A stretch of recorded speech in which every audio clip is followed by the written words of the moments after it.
Vroom, vroom, another week in the books. Happy Friday, America. Thanks again for joining us right here on one of your favorite programs on the Discussion, Combustion, Production YouTube channel. Be sure to check out some of our sister shows and show some support on the channel. We love it, guys. We appreciate you showing up every week. We're here to have some fun. Another week's in the books. My name is Kevin Batstone. I'm ready to push some buttons. It's week 2 of the digital era, so we're still trying to get our legs under it, and I think we got this thing dialed. Joining me now, across the table, Mr. Arthur, the Arcane Rawe.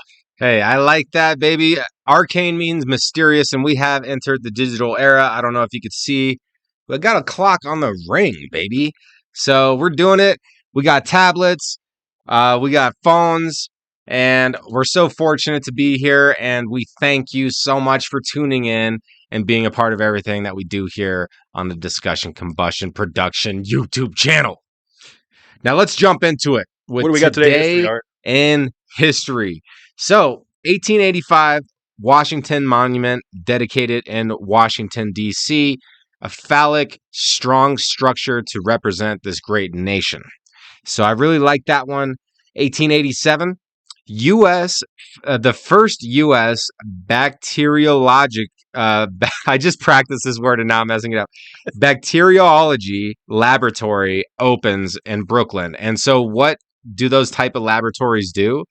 They look at different bacterias, I figured how they affect the human body, which ones cause disease. So the very first one of those to ever open was in 1887 in the U.S. All right, 1887. And then I had another one in 1887, 100 years before my birth year. Oregon becomes the first U.S. state to make Labor Day a holiday, which is definitely a cool one. And then I had 2 NASCAR ones. One was in 1948, the other in 2016. I figured I'd let one of the Mash the Gas hosts do this. Well, I'll tell you what. It was on this day in history in 1948 that we became the National Association of Stock Car Auto Racing. We were established as a league. You know, we went from the old Sportsman Series to an official national sanctioning body sport. 1948, baby, February 21. Officially incorporated. It's amazing. NASCAR. It's amazing. It's a beautiful thing. Be sure to join us on Mash the Gas. We'll have a lot that we break down every week covering this great sport. Art, what happened in 2016 at the Daytona 500? 2016, the 58 Daytona 500. Denny Hamlin wins the closest finish in race history by just 0.01 second from Martin Truex Jr. And I believe that record did get broken. Yeah, so that one was the closest finish in Daytona history. And then last year, of course, at Kansas Speedway, I was there. We had the closest finish in NASCAR history where it was 0.0001.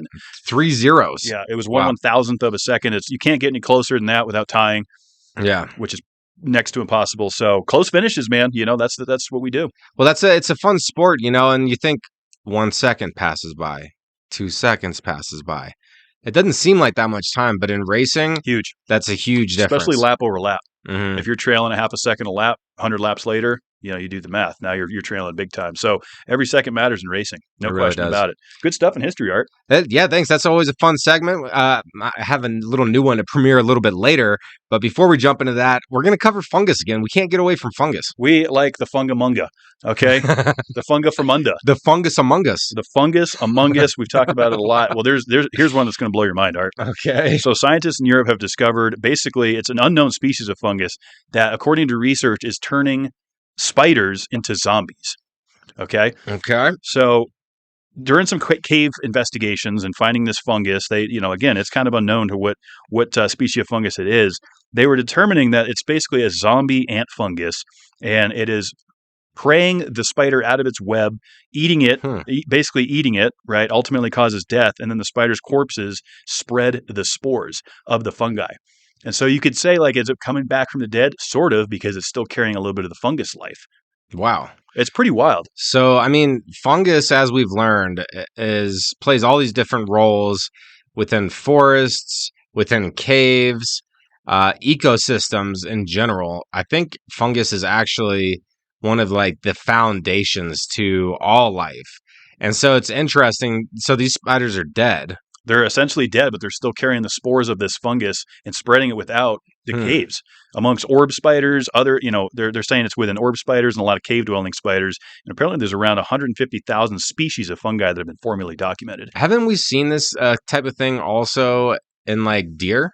Deer fungus? Yeah, and there was like these walking dead deer. Was it from fungus though? I thought that was from a different parasite. I don't know. It might have been another parasite, but it's this is where they get like their ideas for like these zombie apocalypse movies. It's all rooted in reality. Yeah, you're getting closer and closer to happening. I mean, they did close this. It's a long read, so I would encourage folks to scroll down in the show notes. This is a CNN Health Science article. Folks said, well, can this jump to humans? And they said there has been no direct correlation that these fungus zombie spiders can transmit it to humans. But who knows, man? Give it some time. We might be having another movie. I think it's really interesting just how specialized life can be. You look at it on different islands. You look at how life forms within secluded cave systems. And so it's really interesting. I had some interesting conversations on evolution with one of my friends who is becoming a little bit more religious. And it's some interesting conversations there. But that's a whole nother side topic. We're going to stick to science for right now. We got some science. All right, you got something going on with some tumors. Yeah, we're sticking to science. So a rare tumor grew, and it's not a tumor. It was a tumor for this kid. Unfortunately, he was 16. What's his name? Bruce. All he knows is he's really excited to eat Korean fried chicken again. You ever had it? I think I have. It's bomb. It's good. It's good. It's like an extra. It's different. It's crispy. It's spicy. It's delicious. It sounds so good. always want to crunch and munch. So, young Bruce, he's 16. He should be focusing on friends, on girls. Growing up, maybe going to college, things of that nature. But he felt the growth in his mouth, and this growth kept getting bigger and bigger. It was a tumor growing in his mouth, and to the point where it was reshaping his jaw structure and how his face looked too. Mm-hmm. So a teen gets a rare tumor and then a marathon facial surgery delivering results in 7 hours that normally takes several years. So he ends up going through this crazy type of surgery to get all of this repaired. And it's an oral cavity surgery, but they also do it as, what they call it, a self-transplant surgery. So they brought in two of the most specialized surgeons in the country, and one of them would be removing the tumor, and then the other at the same time was going in there to harvest bone from the patient's fibula. They would take the smaller of the two bones from the lower leg, and then use that to reconstruct the jaw and dental configuration. The tumor was removed. He was good. They did have to use some dental implants. And basically, they're able to do this surgery that would normally take years. They're able to do it in 7 hours due to new advances in surgical precision and 3D printing. So they're using they're starting to use and look, 3D printing is really cool. We've had people on Discussion Combustion about that. Justin Feinsilver. And they have this new type of 3D printing too, where they do it in a gel, so you can make stuff that doesn't need gravity to hold it up while you print it. It's pretty impressive. So there's all this cool stuff. And then they say even there's who knows what 3D printing will do for the medical industry. But the solid lad, he makes it through the surgery. He got facial reconstruction done. He did all of it. And the epic words that he says is, it just makes him want to live every moment a little bit more. And you never know how things are going to change. You just have to enjoy life, even when it's hard. And he's just really looking forward to eating some crunchy food again.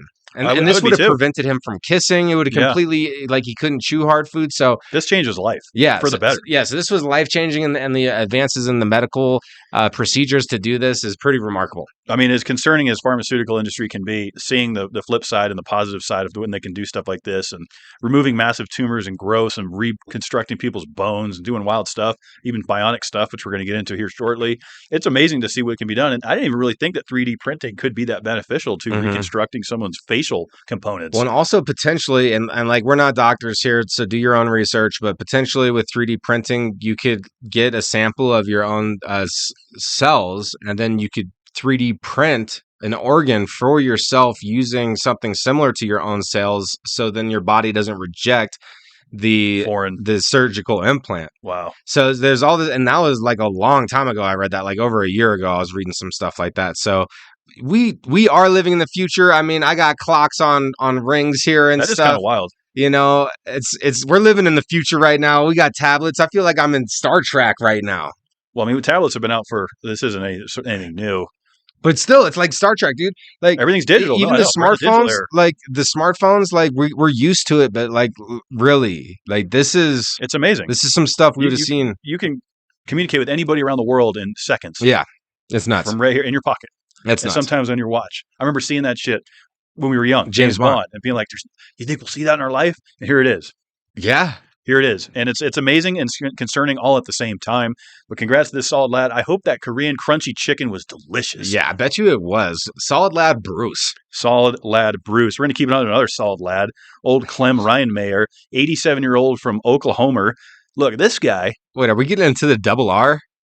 The random record? This is Kev's Random Records. We got a random record alert. We got a random record alert. Oh, shit. Calm down, everybody. Now calm down. All right, so David Rush is doing David Rush things this week, so I went a little off the rails. And yeah, Clem Ryan Mayer, 87-year-old solid lad from Oklahoma, has now received the Guinness Book of World Record for the largest collection of bricks. Yeah, what is that? All right, Art, so check this out. He has a grand total of 8,862 different bricks. You're thinking, how can bricks really be that different? Well, he's got some unique ones that he's been collecting over the last 40 years, some of which go from 1870 to 1910. And he's got a Roman brick that dates all the way back to the year 100 within this collection. So he's been traveling. He's been bringing it all back to Oklahoma and building his little brick collection. Once again, scroll down, click a link, see a picture of it. So I wonder, I didn't click the link yet, but does it have? I guess I could click it on this smart device and pull it up right here. Pull it up for the viewers. Pull that up. Let me see if I could just do that. So pull it up. So does he have just like a wall? So it's like at a whole his house. He's got different stuff. Like he's got like a structure that has more of the fragile ones in it. You'll kind of see it as you're pulling up this picture here. But his okay, here we go. It was his daughter and son-in-law that came in and was like, "Look, you got to try to get the record for this." Yeah. And so they did all the paperwork. They sent it in. If you got this on me, I could kind of just play this while. Yeah. Here we go. So yeah, he has like all these different. I don't know if viewers can see that, but yeah, they should be able to. Yeah, that's interesting. It's like almost like a warehouse. It's almost like a warehouse of some bricks that he has. Yeah, exactly. So you can kind of get a look right there. And he's going around. He's talking about. They all have like unique stories and whatnot. I think that's pretty cool. It's pretty fun. So the Roman one, I mean, you want to protect that, and it's interesting what everybody finds fascinating, right? Because there's always something out there. Bricks. Yeah, and to be able to pay for that storage space for the bricks, like I was picturing one wall, but this is like a whole. It's like a whole warehouse, like a shed, massive shed. 8,000 bricks. You think about that, Art. Like, did you ever lay a brick foundation in your construction days? Or work with any brick? Yeah, I did work with some brick, but never like a whole foundation. But well, I always find it interesting. Like with the California wildfires, all that was left was just brick chimneys sticking up out of the ground. Mm-hmm. You think back to the big bad wolf tried to blow the house down, right? The straw house blew down, all this. The brick house, I'm pretty sure the brick house stayed up. One of my great-grandfathers was one of the great bricklayers in Chicago. So all the Skokie, all the northern and like western different neighborhoods, all those brick houses might have been built by my blood. That is quite amazing, Art. Thanks for sharing that with us. It's all about the brick. It's all when they moved, when we had Ken Bear on, he was moving bricks. Moving bricks. He was moving bricks of cocaine, but they were still bricks. And that's bricking amazing. That's bricking amazing. So, all right, we're going to keep moving to the Would You Rather. It is time for the Would You Rather, but of course, we got to recap last week's results. Last week was Valentine's Day. Yeah. Hope you had a wonderful Valentine's Day, Art. I did. Was it nice? It was nice. Okay. Well, we asked the viewers last week, would you rather on Valentine's Day receive jewelry or go out for a nice evening, a nice meal? Mm-hmm. Okay. I chose the meal. I believe you chose the jewelry. I did choose the jewelry. 80-20, America. 80-20. 80% are going with me. Really? They're coming out for some Korean crunchy chicken. Damn. I don't know if I'm eating that on Valentine's Day. I mean, why not? I'd eat it on Valentine's Day. I really like Sam and Anthony's McDonald's tradition. They've had that going for... It's cute. Yeah, but that's just their thing. It's cute. I like that. McDonald's, though, on Valentine's Day? That's cute. Yeah, okay. Let they go do that. Look, they have a thing, and everyone has their thing. So maybe they're choosing the meal over the jewelry as well. But fact remains, 80% are going with me, 20% are going with you, Art, and that's just the way the cookie crumbles. Yeah, Now, that's how it goes. what do we got this week for the Would You Rather? I'm reading it right here, but this is your segment. So, would you rather? Okay, so you have to have one of these surgeries. Reasons unknown. Okay, so we're not getting into the reasons here. But you either have to get bionic legs or bionic arms. What are you choosing? I mean, fuck, that's kind of a tough one because there's benefits to both. I immediately just thought of JP from Grandma's Boy when he's like, I'm thinking about getting metal legs. And everyone's like, what the fuck is this guy saying? Great movie, by the way. Total stoner cult classic. It is. I think I would go with the legs. Yeah. I think I would because, I mean, the arms would be beneficial as well because you could probably punch through just about anything, but now you can kick through anything. And, like, that's kind of what holds your strength up, right? So if you got metal legs that aren't going to fatigue, you could run, you could do all these different things. You could probably hoof a lot of weight. Yeah. Because, I mean, that's your legs are taking all that weight. You could jump higher. You could jump higher. Like I said, you could do massive damage with some kicks. Yeah. I think I'm going to take the metal legs and keep the all-natural arms. Yeah. I think maybe most people are going to choose the legs. You're going with the arms. I'm going with the legs. Okay. Come on, dude. I'm a daily walker.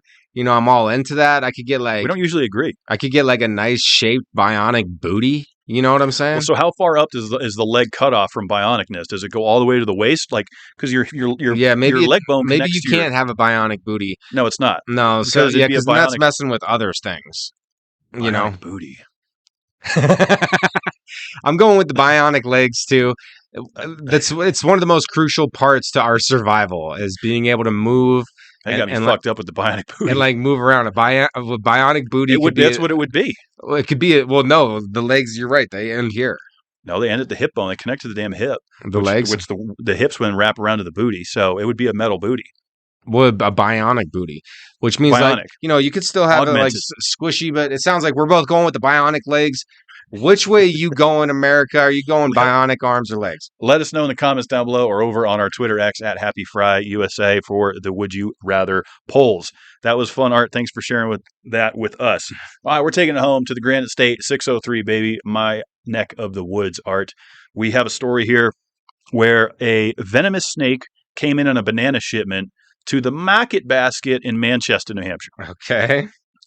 And so this is kind of a big deal, right? You know, I mean, when I was in the grocery biz, I was always worried that something like this was going to happen. Or like a little tiny spider or something that you can't. This isn't uncommon. They always say to check your bananas for like tarantulas and other things. Mm-hmm. So there was a 2-foot snake, nasty snake from down in the Ecuador area, definitely venomous. It was a cat-eyed snake, which I'm not familiar with. Cat-eyed snake. A cat-eyed snake. Yeah, which is a venomous species that is native to Ecuador, 2 foot long. So they returned it to, apparently we have a Care of the Rainforest Reptile Center in New Hampshire. I didn't really know that existed. I would imagine most places probably have something similar to that, or you could probably donate it to a zoo or something. But the fact remains, that's a long journey from Ecuador all the way up to Manchester, New Hampshire in a sack of bananas. Do you think what was he eating on the journey? I mean, there must have been other little critters in there, but it's also a snake. Like they can go a long time without eating. Yeah, they can get one good meal and then skip 6 weeks. Yeah, I used to feed my snake like once a month. I used to wish that I could like go crocodile mode and just like turn off and go into survival mode for like months. Like, how come bears get to sleep for so many months, and then we have to keep working all the time, and they don't even need to eat for months? Hey, man. They just like lay there. If we were just like animals, man, everything would make a little more sense. How come we can't all just be chill?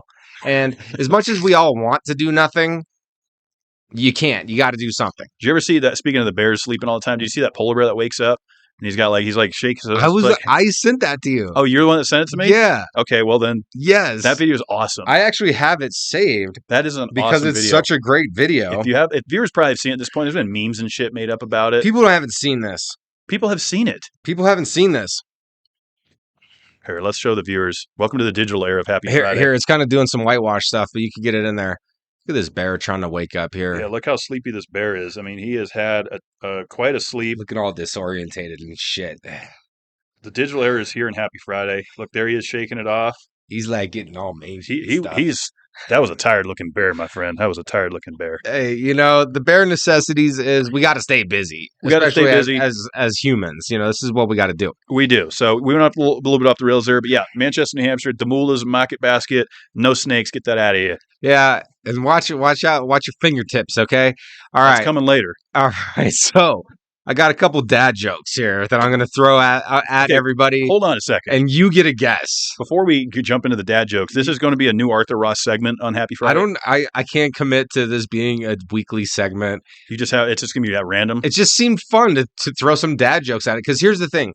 I got 4 dad jokes here. If I ran 4 dad jokes a week, just think about all the would you rathers that I've done and how I'm beating my head up against the wall trying to come up with new would you rathers. Every once in a while we get a fan submission, so send us more of those. I appreciate that. But I'm going to go through these dad jokes. We'll probably include some dad jokes and Happy Friday moving forward because they're fun. But maybe not every week. So the first one. Who we got? Okay, Kev. When does a joke become a dad joke? Do you have the answers and I don't? I have the answers and you don't. I don't know. When does it become a dad joke? When the punchline becomes parent. It sounds like some shit you would say on a popsicle stick. All right. This next one's dumb. All right. So what do you call a fly without wings? I don't know. A walk. A walk. So stupid. Come on. You should get this next one. This next one's really easy.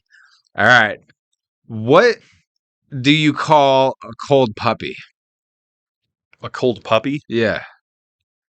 I don't know. A chili dog. A chili. That one's pretty good. Come on. You should have had that. I do like that one. All right. And I just got one more.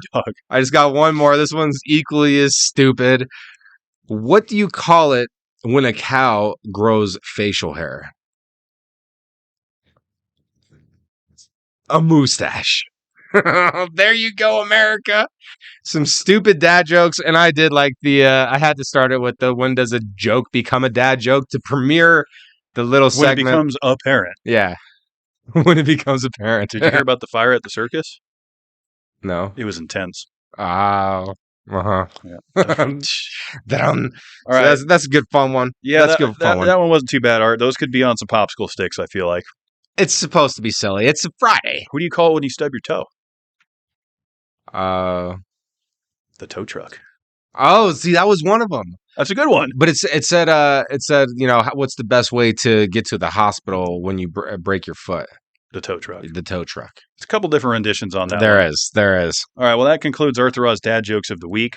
And now we're going to move on to the igloo coolers, Art. Okay. The ones that we all kind of knew and loved growing up, the big plastic son of bitches, leaking water. They never were the best design. Well, here's the deal. This isn't really a happy story, but it's recalled. So more than 1 million of the igloo coolers, the ones that we all know and love, are recalled due to fingertip amputations. Okay. So let that sink in for a moment. So more than 1 million igloo coolers that have been sold nationwide, Amazon, Costco, Target, anywhere that these son of bitches are sold, have been recalled between the years of 2021 and current. Okay, so the newest ones. Basically, they're newer models, and they were having some serious issues. I mean, it says that they were ranging from about $80 to $140 in stores because they have different sizes. Some have different features, some have wheels. Yeah, some are bigger, what have you. That seems like a lot though for that cooler. I mean, you can for another $100 you get a Yeti. Those are way better. They are Yeti coolers rule. They're awesome. These igloo coolers suck. The ice melts and you're just carrying around water. They're amputating fingertips? Yeah, so the lid, lid comes how? up, and then because of the design of it, when they're going to close it, their fingers are getting caught in it, and it's fucking taking their fingers clean off. Taking their fingertips right off. And obviously this happened to enough people. There was 12 reports of fingertip amputations. There was bone fractures. There was fingernails ripped off. All kinds of fingering issues going on. I gotta see the lid on these things. If you click that link, it'll go ahead and pull that up for the viewers I'm gonna here. Click it. So here's the deal. So people with the recalled coolers, obviously they're suggesting you should stop using them. Igloo has said that they will send out a free replacement handle. Now, are they paying your medical expenses for your finger amputation? The handle that's doing it, or the top? It's the handle on the lid. So they'll send you a free replacement handle, but you're not going to get a free replacement fingertip, Art. No. They have a picture of this one right here. Oh, no, it didn't. Oh, here we go. A picture of that one right here. Yeah. But I don't see how that's chopping your fingers off. It's the handle. It's the handle on it. That's, because maybe it's a little bit more recessed. Yeah, it's not good. I'm going to go ahead and take an educated guess that the people who were injuring themselves on a fucking cooler were probably drunk. I would say that's a fair, a very fair assessment. Or the cooler shouldn't be injuring people. Yeah, but it's a big enough deal. They've recalled 1 million of them. That's crazy. So obviously they went back to the R&D department, the research and development of these coolers, and said, "Yeah, we fucked something up here. We got to correct this going forward." Yeah. People were probably hammered, fucking getting their fingers ripped off. Maybe children were trying to go in for a Sunny D or a Capri Sun. Yeah, too much sugar there. They had the sugar going. They had the sugar going, and then their fingers were fucking broken. So not a great situation, but hey, if you have one of those Igloo coolers, take a gander at it. If you got it in the last 5 years, just be careful. Don't be taking your finger off when you go to grab cold pop. Look, anything could go wrong in this life. Okay, so sometimes, most days I'm very patient. I'm very calm. But then some days I lose all my patience and everything wrong starts happening. And on those days, if I had one of these coolers, I would have lost a fingertip. I swear to God. It's not a great affirmation, Art. Some days you have days like that. Some days when it rains, it pours. Yeah, and then you go to just walk in the kitchen and you trip over your rug. You've never tripped on it in your life. Oh yeah. And then while you're frustrated about that, you get up too fast, then your collar or sleeve gets caught on a cabinet, and then it rips the fucking thing out, and then all the silverware is flying. That has happened actually. Never my jean pocket will get caught on a fucking handle. It's how the hell did that happen? And then my keys are entangled in it and I can't get them out. It's just everything goes off the fucking rails. Yeah, and it's only when you already lost your patience. Yes. But we're bringing it into a weekend, so I want to put out this for everybody. Something to do is to be intentional. Think of something that you're going to enjoy doing and actually do it. Too often we're sitting here thinking about stuff to do, or I should do this with my life. How about you actually just do it? I think that's a fair suggestion of what to do. Stop talking about it, make it happen. Yeah, look, if it costs a little money, then try to, what steps can you take to go do it? Just if you've been thinking about it, just get it done. Yes, get it done. Maybe you got an old printer sitting around, or just some shitty appliance that you've just had sitting in a closet with a cord dangling from it. Throw that sumbitch out. Yeah. Chuck that humbitch in a dumpster from way up above. Yeah, throw it from as high as you can. Really, just let it rip tater chip. And maybe take a video of it while you're at it. Hey, I recently got my library card, okay? And I've been enjoying it. I'm listening to free audiobooks. So maybe this weekend you want to stop by your local library. You're going to go to the library? I do have to go return a book, actually. I haven't been to a library in a long time. I have to return a book, believe it or not. Return that book at the library. The library. At the biblioteca. At la biblioteca. And of course, the NASCAR Cup Series season rolls on. Race number 2. We are at the Atlanta Motor Speedway this weekend. Another super speedway style racing art. So we're going to see a lot of that 3-wide pack racing again. Just the chaos. The chaos that people know and love. I'm ready to get past Atlanta and get towards some of our meat and potatoes of the sport. But hey, if you're in the Atlanta area and you ain't never been to a NASCAR race, now's the time. Hey, good job on the fantasy. Thank you. Yes, fantasy is rolling. It's a little late, but if someone wants to jump in the last minute, shoot me a message. We'll get you in the league. Oh, wow. Yeah, we could always use another donation because it's just going to go into my pocket at the end of the year. Oh, that's coming from the voice of a winner. That's right. And what's up? Enjoy your chicken dinner. Follow us on all of the different socials. You know where we're at. And let's bring it in for the weekend.